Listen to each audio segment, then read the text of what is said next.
shy, ashamed of where he came from, no self-confidence whatsoever. And I'm glad that happened. Because I believe human beings can change because I watched my hero do it. I watched my dad the first 15 years of my life not live well. And then I watched it one decision with one more try, one moment. I watched my dad completely change his life and live better than any person I've ever known. And here's what we do in our lives. We think we're disqualified from becoming successful or becoming happy because of stuff we carry with us. Something we're ashamed of, something we're embarrassed by, a failure, a divorce, a bankruptcy. Maybe we've always been average, so we think that disqualifies us from changing our life now. And nothing can be further from the truth. In fact, it's the mistakes you've made, it's your humanity that actually is qualifying you to do something great. Let me prove it to you. You should give me a round of applause. That was pretty decent. So let me prove this to you for a minute, okay? My dad was a dude. Any of you guys have a dad that's like a dude? Let me explain to you what a dude is. You wouldn't want to mess with my dad.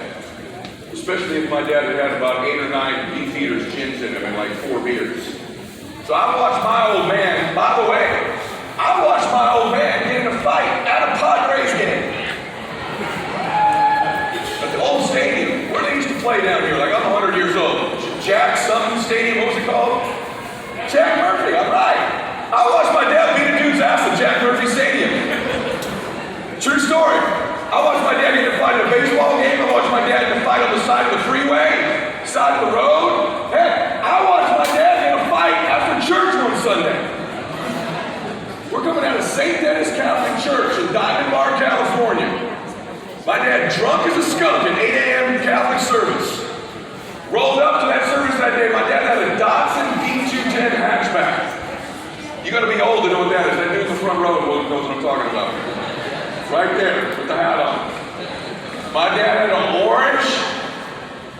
orangey yellow Datsun B210 hatchback. Google it later. This thing had like 4 horsepower. And you had to go up this hill to get to our church. And my dad would have to take the corner real aggressive because you'd go downhill and other. We'd have to take this corner real rough to make it to church because if you didn't get some momentum going up this hill, we would roll back down the hill. We wouldn't make it to church on Sunday. Which is okay if you're not driving drunk. My dad would take these corners rough on Sunday mornings, man. People started to put their trash cans out, other parked cars. I'm not kidding you.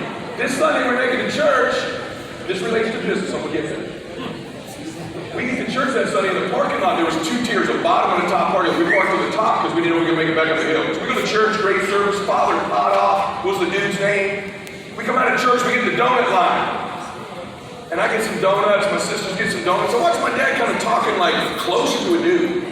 And I was very close. They must be praying for one another. Peace be with you, I'm thinking, right? No. So we get back in the car, give that. My dad, it's raining a little bit. My dad doesn't say that. We drive back down to the lower parking lot, right by the donut line. All the parishioners are still there. My dad goes, hey, man, come here. I'll never forget this. And the dude's like, yeah, what's up? And he walks over to the door. My dad, while sitting in the car, I'm in the passenger seat, goes, boom, grabs this guy with the church, bam, headbutts the guy, knocks the dude out right in front of everybody that we just had church service with. That's who I was raised by. And I watched that same man 15 years later. I'm driving in the car with him. I'm going to a baseball game. My dad's crying. I've never seen my dad cry before this day or after. And he's crying and he won't look at me. He pulls over and he's still not looking at me. And he talks straight. He goes, Eddie, I'm going to try to go get sober and never drink again. I said, Daddy, what would be any different about this time? And I'll never forget this. This was the beginning of 1 Moors. My dad said, I'm going to give it 1 more shot. And I said, well, what would be different? He said, well, I'm losing my family. Your mom's taking you and your sisters. And I love you. And you deserve a dad you can be proud of. I'm not that. Your mom deserves a husband she can respect. I'm not that. I love my family. I'm going to give it 1 more try. I got a whole chapter in my new book called 1 More Try. See, a lot of you are busy having these failures and setbacks. You need to give it 1 more try. My dad went away this time and he did get sober. And when he got sober, he came back and said, Dad, are you never going to drink again? He goes, I don't know, I can't promise you that. I just can tell you I'm not going to drink for one more day. One more day at a time led to 35 years of my father never drinking again and completely changing our family forever. I tell you that because I watched him change, so I know you can change. And here's what's interesting about it. I wrote this whole book about this experience and all the one mores of my life. And in business, so many times people say, don't ever quit, don't ever quit. That's a big decision to make, isn't it? When you're going through temporary pain, to permanently decide, I'll never quit again. I've never made that decision. I just don't quit for one more day. And then one more day, and then one more day. And I watched this stuff change our family forever. And something occurred to me 4 weeks ago. I want you to hear me on this. I woke up, I was crying. By the way, only my dad would get sober. You know what my dad's sobriety birthday was? April 20th. Only my dad got sober on 4/20. And the rest of his life, my dad never celebrated his actual birthday. He celebrated his sobriety birthday for the rest of our life. But here's what's interesting. I woke up, I'm crying now, and I don't cry a lot. I said, babe, wake up. I met my wife back in kindergarten. I said, babe, wake up. She's like, what? I go, no, what you think? What do you think? I'm tired. Now what you think? She goes, well, you're crying, so I know it's not what I think. And I said, someone help Daddy. She went, what, honey? I said, baby, someone helped my dad. When my dad was in the lowest moment of his life, the most important decision, the reason I'm speaking to you tonight is my dad made a decision to change his life. But someone helped my dad make that decision. I said, babe, I've never thought about it. I wrote a whole book. I've lived 51 years. Some precious human being at my dad's lowest moment of his life, when he's on his knee about to lose his family, thinking about taking his own life. In some, I don't even know where it was, a dark bar, an alley, a coffee shop. Some human being said, I'll help you. I will help you. And they helped my dad change his life, one human to another. And she was like, mind-blowing. I said, babe, that person changed your life, my life. Our kids that weren't even born, our grandkids. I reached hundreds of millions of people in my life. All of that's the ripple effect of this person saying, I'll help you. And that's not even the craziest part. Here's the crazy part. Do you know what qualified them to help my dad? The stuff you think disqualifies you. The biggest mistakes of their life is what qualified them. They were also a drug addict. They were also an alcoholic. The things they were the most ashamed of, that they thought disqualified them. Maybe for you it's a divorce or a BK or something you've done you're ashamed of, or you've just always been average.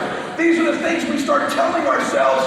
That's why if that person wasn't all screwed up themselves, they couldn't have connected with my dad. If you want to address somebody, tell them how perfect you are. If you want to connect and help with somebody, show them your imperfections and your fears. And then have the courage to step forward and say, I'll help you. You get with Billy Jean, he'll give you the tools. But you still got to have that thing in you that says, I'm qualified. That old thing Dean just showed you, where you go from here to where you want to go, there's a kicker. You can have all the skills in the world, but there's this thing inside you called your identity. And your identity, I write about in the book, is the thoughts, beliefs, and concepts you believe to be true about you, what you believe you're worth. And it's a thermostat setting on your life.